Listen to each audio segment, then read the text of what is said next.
तो students again I welcome you to my YouTube channel. और बच्चों आज हम लोग जो लास्ट टॉपिक हमने कंप्लीट किया था chapter number 6 rules of debit and credit. अब आज हम लोग जो चैप्टर स्टार्ट कर रहे हैं we starting with the chapter number 7। हम लोग चैप्टर स्टार्ट कर रहे हैं चैप्टर नंबर 7 जिसका नाम है origin of transaction. Origin of transaction और उसके अंदर दो चीज़ें, एक तो source document and preparation of voucher. Source document and preparation of voucher. वैसे तो बच्चों ये थ्योरी टॉपिक है और इसको नॉर्मली हम लोग स्किप कर देते हैं, बट मेरे को लगता है एक नॉलेज के लिए बहुत नेसेसिटी वाला चैप्टर है। Many teachers tend to skip this chapter, but मैं आपको पूरा चैप्टर करा दूंगा, तो आप लोग मेरे साथ बने रहे इस वीडियो के अंदर। हम लोग पूरा चैप्टर को ढंग से डिस्कस कर लेते हैं, ठीक है ना। अब चैप्टर का ब्रीफ फॉर्म समझना। Origin of transaction. ट्रांजेक्शन हम लोगों ने बिजनेस में पहले ही मेजर किया था। मैंने आपको अकाउंटिंग के अंदर एक प्रिंसिपल बताया था जिसमें एक चीज बताई थी, बिजनेस सिर्फ उन्हीं ट्रांजेक्शन को मेजर करता है जो मनी में मेजर होते हैं, और मॉनेटरी टर्म के जो भी ट्रांजेक्शन होते हैं उनको अगर मैं रिकॉर्ड करता हूं बुक्स में तो that is mainly done on the basis of source document. अब सोर्स डॉक्यूमेंट का कंसेप्ट समझने की कोशिश करते हैं, बहुत ध्यान से सुनो मेरी बात, ठीक है ना।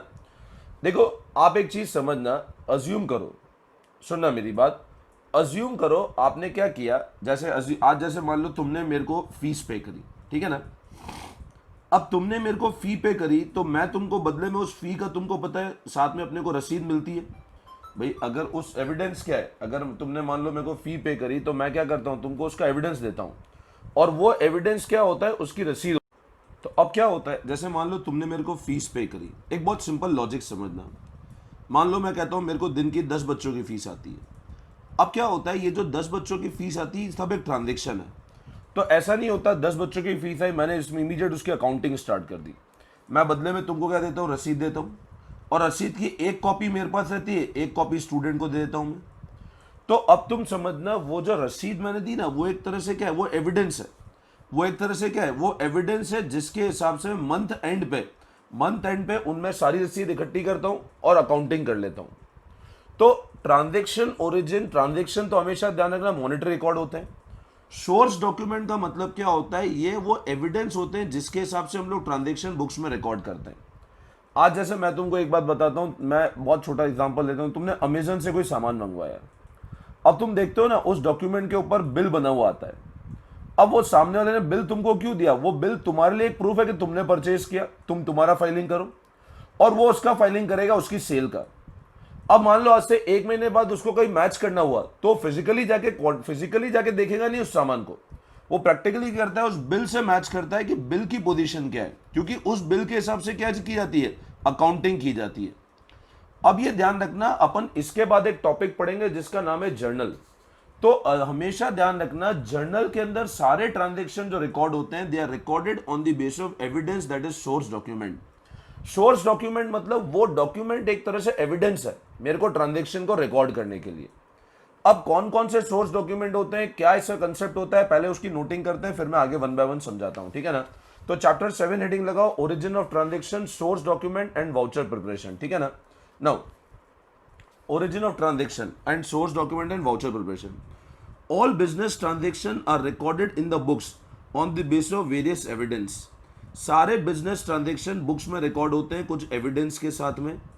Which is bill for purchase. Evidence का मतलब पता है, हिंदी में तुम कह दो सबूत। अपन लोग सुनते हैं ना जैसे मूवीज के अंदर सबूत क्या है, हिंदी में कहते हैं एविडेंस मतलब सबूत। तो all business transaction are recorded in the books on the basis of various evidence which can be bill for purchase. अब जैसे तुम किसी मेडिकल स्टोर पे जाओ दवाई खरीदने के लिए, तो पता है मेडिकल स्टोर वाला तभी उसको बेच सकता है जब उसका परचेज बिल है। अगर कोई भी दवाई वो बेच रहा है बिना परचेज बिल के, आज ऑब्वियसली बात है मैं कोई चीज सेल करूंगा तो परचेज तो होनी चाहिए ना, तो बिल फॉर परचेज एक एविडेंस है। तो अगर मेरे पास परचेज बिल नहीं है मतलब मैं ब्लैक का सामान बेच रहा हूं, मेरे पास खरीदा ही नहीं तो बेचूंगा कैसे। बट अगर मैं बावजूद उसके बेच रहा हूं तो मतलब ब्लैक का है। तुम लोगों ने बहुत बार देखा होगा, अपन कोई सामान खरीदते हैं, सामने वाला बोलता है बिल नहीं देंगे हम। बिल क्यों नहीं देंगे, क्योंकि वो ब्लैक का सामान है। तो बिल इसलिए नहीं देता है क्योंकि परचेज बिल ही नहीं है उसके पास में। तो which is bill for purchase, invoice for sale, मैंने बेचा उसका invoice, debit and credit note etcetera. इसको अपन अभी आगे पढ़ रहे हैं, डेबिट और क्रेडिट नोट्स क्या होता है, ठीक है ना। Now all the above document are the base for recording entry. ये सारे डॉक्यूमेंट बेस है एंट्री को रिकॉर्ड करने के लिए, and also known as source document. और इसको एक और किस नाम से जानते हैं, सोर्स डॉक्यूमेंट के नाम से भी जानते हैं। Rules of debit and credit are applied on each transaction, हर ट्रांजेक्शन पे रूल्स ऑफ डेबिट और क्रेडिट तो अप्लाई हो गई जो अपन ने चैप्टर नंबर 6 में पढ़ा है भाई। डॉक्यूमेंट इनफ्लो है तो डेबिट क्रेडिट रूल, आउटफ्लो तो भी डेबिट क्रेडिट का रूल। तो rules of debit and credit are applied on each transaction, vouchers prepared before recording these in the books, और वाउचर बनेगा इनको बुक्स में रिकॉर्ड करने के पहले। Transaction from the above books are recorded in journal, अब transaction in books से record का किया जाता है जर्नल में, and thereafter goes to ledger. तो ये जो डॉक्यूमेंट है इससे पहले ट्रांजेक्शन रिकॉर्ड करते हैं जर्नल में, और जर्नल से फिर कहां शिफ्ट किया जाता है, ट्रांजेक्शन लेजर के अंदर। ये जर्नल लेजर अपन अगले टॉपिक में पढ़ने वाले हैं, ठीक है ना। अब टाइप्स ऑफ सोर्स डॉक्यूमेंट, कौन कौन से डॉक्यूमेंट होते हैं सोर्स। तो सोर्स डॉक्यूमेंट का सबसे पहले मतलब क्या होता है, तो source document are evidence, evidence मतलब सबूत है, ऑफ ट्रांजेक्शन, ट्रांजेक्शन कौन से, monetary transaction, on basis of above evidence debit and credit, मतलब जो भी डेबिट और क्रेडिट है उसका एविडेंस है। All the above source document are evidence as support for transaction and they are also known as supporting document, इनको एक और किस नाम से जाना जाता है, सपोर्टिंग डॉक्यूमेंट्स के नाम से जाना जाता है, ठीक है ना। अब हम लोग पढ़ लेते हैं कौन कौन से सोर्स डॉक्यूमेंट होते हैं, ठीक है ना, which are the various types of source document. Heading भी वो लगे, टाइप्स ऑफ सोर्स डॉक्यूमेंट कौन कौन से होते हैं वो हम लोग वन बाय वन डिस्कस करते हैं। अब सोर्स डॉक्यूमेंट में स्टूडेंट सबसे पहले हम फर्स्ट डॉक्यूमेंट की बात करते हैं, तो उसका नाम है कैश मेमो। मेरी बात ध्यान से सुनना, the first document that we are talking उसका नाम है कैश मेमो। अब कैश मेमो का मतलब क्या होता है, ध्यान से समझना, it is prepared by seller. Cash document कौन प्रिपेयर करता है, सेलर प्रिपेयर करता है, मतलब जो गुड्स बेच रहा है। When goods are sold against cash, यहाँ पे बहुत अच्छे से ध्यान देना, जब गुड्स का कैश सेल होगा तो सेलर बनाएगा इस चीज को, ठीक है ना। तो cash memo is prepared by seller when goods are sold against cash, ठीक है। अब क्या डिटेल कंटेन करता है, it contain details of goods sold, cash memo क्या कंटेन करेगा, गुड्स जो बेचे उनकी detail, quantity, rate of each item and the total amount receive, ठीक है ना। तो कैश मेमो ध्यान रखना is prepared by seller when goods are sold against cash, जब भी गुड्स कैश के अगेंस्ट बेचेंगे तो बनाएगा कैश मेमो। डिटेल कंटेन करेगा गुड्स जो बेचे उनकी डिटेल, जो क्वांटिटी बेची, हर आइटम की रेट, और टोटल अमाउंट जितना रिसीव हुआ उसकी detail. It is an evidence for purchaser, अब ये परचेजर के लिए एज ए एविडेंस है for purchase of goods for cash. मान लो मैंने गुड्स परचेज किए कैश पे तो एक कॉपी मेरे को मिलेगी, और सेलर का एविडेंस है गुड्स सोल्ड फॉर कैश, ठीक है ना। तो पहला सोर्स डॉक्यूमेंट है कैश मेमो, इसका सबका फॉर्मेट मैं नहीं बना रहा हूं, वो तुम पेज नंबर 7.2 पे तो फॉर्मेट देख सकते हो एक बार, ठीक है ना। तो cash memo is prepared, seller बनाता है जब गुड्स कैश पे बेचते हैं। डिटेल्स कंटेन करता है गुड्स बेचने की, क्वांटिटी, हर आइटम की रेट और कितना पैसा आया। परचेजर के लिए एविडेंस है जो गुड्स परचेज किए कैश पर, सेलर का एविडेंस है गुड्स सोल्ड फॉर कैश, ठीक है ना। सेकंड आते हैं इनवॉइस और बिल। अब इनवॉइस और बिल काफी एक कॉमन आइटम है, तुम काफी बार सुनते होंगे। इनवॉइस और बिल बेसिकली क्या होता है, ये भी सेलर प्रिपेयर करता है, बट कैश मेमो और इनवॉइस में अंतर क्या है, ये तो तब प्रिपेयर होगा जब गुड्स बेचेंगे कैश पे। इनवॉइस कब प्रिपेयर होता है, इनवॉइस या बिल तब प्रिपेयर होता है जब goods are sold on credit. तो it is prepared by seller when goods are sold on credit, जब सामान उधार पे बेचेंगे तो बनेगा इनवॉइस या bill. It contain details of the party to whom goods are sold, एक तो जिस पार्टी को अपन ने गुड्स बेचे उसकी डिटेल है, गुड्स सोल्ड की डिटेल है, और टोटल सेल वैल्यू कितनी है, ठीक है ना। और रेट वेट वो तो होगा ही सही नॉर्मल, इसका फॉर्मेट अगेन तुम सेम पेज पे देख सकते हो, बुक में पेज नंबर 7.2 पे तुमको फॉर्मेट मिल जाएगा इसका, ठीक है ना। तो इनवॉइस क्या कंटेन करता है, डिटेल्स ऑफ पार्टी जिसको गुड्स बेचे, गुड्स क्या क्या बेचे, और टोटल सेल का अमाउंट कितना है वो सारी डिटेल कंटेन करेगा।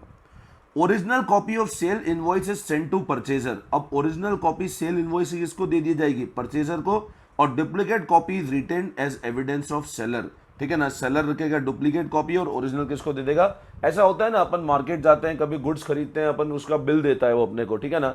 अगर कैश परचेज किया तो कैश मेमो देगा, और अगर अपने क्रेडिट पे परचेज किया तो बिल देगा, ओरिजिनल अपने को देगा, डुप्लीकेट वो अपने पास रख लेता है।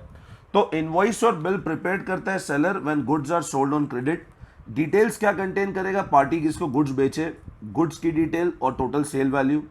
Original copy of sale invoice is sent to purchaser and duplicate copy is retained as evidence of a sale. Getting my point? Coming to third, that is receipt. अब receipt normally कब होता है, जब पेमेंट एविडेंस है, जैसे मान लो तुमने मेरे को फीस दी, मैंने बदले में तुमको रसीद दी, ठीक है ना।